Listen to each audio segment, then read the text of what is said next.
एक गांव में हरिदास नाम का एक बूढ़ा किसान रहता था। उसके 4 बेटे थे, रमेश, सुरेश, महेश और दिनेश। चारों जवान और ताकतवर थे, लेकिन उनमें एक बड़ी कमी थी। वे हमेशा आपस में लड़ते रहते थे। कभी खेत के काम को लेकर झगड़ा होता, तो कभी पैसों को लेकर।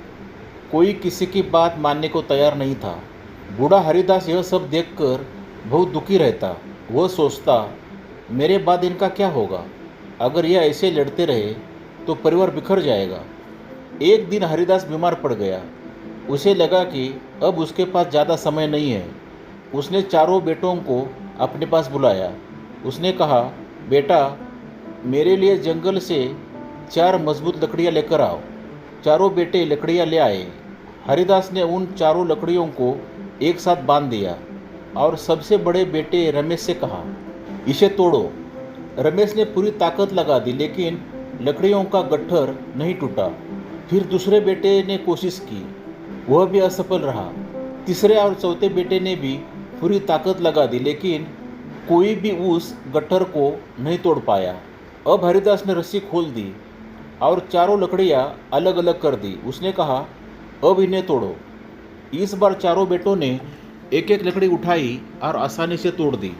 हरिदास मुस्कुराया और बोला, बेटो, यही बात मैं तुम्हें समझाना चाहता था। जब तक तुम चारों एक साथ रहोगे, कोई तुम्हें आसानी से नुकसान नहीं पहुंचा सकेगा, लेकिन अगर तुम आपस में लड़कर अलग हो गए तो दुनिया तुम्हें एक एक करके कमज़ोर कर देगी। कुछ देर बाद सबसे छोटे बेटे दिनेश की आंखों में आंसू आ गए। उसने पिता का हाथ पकड़कर कहा, बाबा, आज हमें अपनी सबसे बड़ी गलती समझ में आ गई।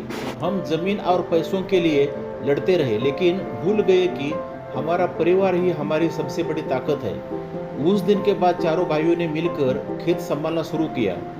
उन्होंने आपस में काम बांट लिया। धीरे धीरे उनका खेत पूरे गांव में सबसे अच्छा माना जाने लगा। बूढ़ा हरिदास यह देखकर बहुत खुश हुआ। उसने अपने बेटों से कहा, याद रखना, घर की दीवारें ईंटों से बनती है, लेकिन परिवार प्रेम और एकता से बनता है। दोस्तों, इस कहानी से हमें ये सीख मिलती है कि एकता में बहुत बड़ी शक्ति होती है। आपसी लड़ाई इंसान को कमज़ोर करती है, जबकि मिलजुल कर रहने से बड़ी मुश्किल आसान हो जाती है। दोस्तों, ये कहानी अगर आप लोगों को पसंद आई होगी तो लाइक, शेयर एंड कमेंट जरूर कीजिएगा। और चैनल पर अगर नए हो तो चैनल को सब्सक्राइब करना ना भूलिएगा। नमस्ते।